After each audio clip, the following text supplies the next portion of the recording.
Hello and welcome to Overtime News. Up first, it's been just over 1 year since extravagant entrepreneur Sheikh Abid Gulzar bought Eastbourne Pier.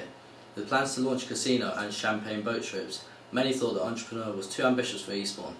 Today we look at the progress the Sheikh has made and whether he's winning over the support of local residents. Tommy Ardner reports. Here in the Sunshine Coast of Eastbourne lies Eastbourne Pier, a historic landmark that opened in 1870. In July 2014, the pier took a dramatic turn for the worse as it caught fire, shocking everyone in the area at the time. Yeah, well actually I was in the area and the only thing I remember was this huge cloud of smoke, and then when you actually got onto the promenade side you actually saw these huge flames coming out of the big blue room, the dome of Eastbourne Pier, and it was then that we suddenly thought, gosh, you know, Eastbourne Pier is actually on fire and this is a real tragedy. 14 months after the fire, entrepreneur and local hotelier Sheikh Abid Gulzar bought the pier, which at first divided the opinion of local residents. If he is genuinely keen on bringing the pier back to life and making it viable, then I think people will be behind him. But there is always a little bit of underlying concern about anyone whose main aim is to make money from the town and to profit from the tourists and the visitors. Is it done for his benefit or for the town? Who's to say?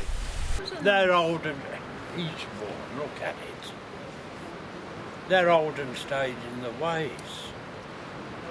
They don't want progress. In other words, they don't want alterations. I see it as good. Originating from India, Sheikh Gulzar moved to London 51 years ago, but wanted to escape the capital city. I had a very hectic and busy life, and my wife, after 30 years, divorced. So with my son, he was around 14, I decided to go somewhere peaceful, and I found Eastbourne.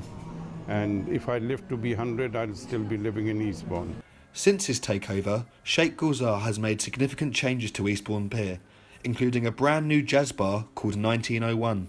To give you a rough idea, Sheikh Gulzar, since October, when he purchased the pier, 2015, he has invested just over £500,000 on cosmetic improvements, structural improvements, and this is just to benefit Eastbourne Pier and to ensure that this pier is actually one of the best Victorian piers remaining in the United Kingdom.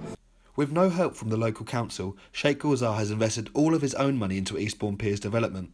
Despite this, the 71-year-old is already planning major projects for 2017.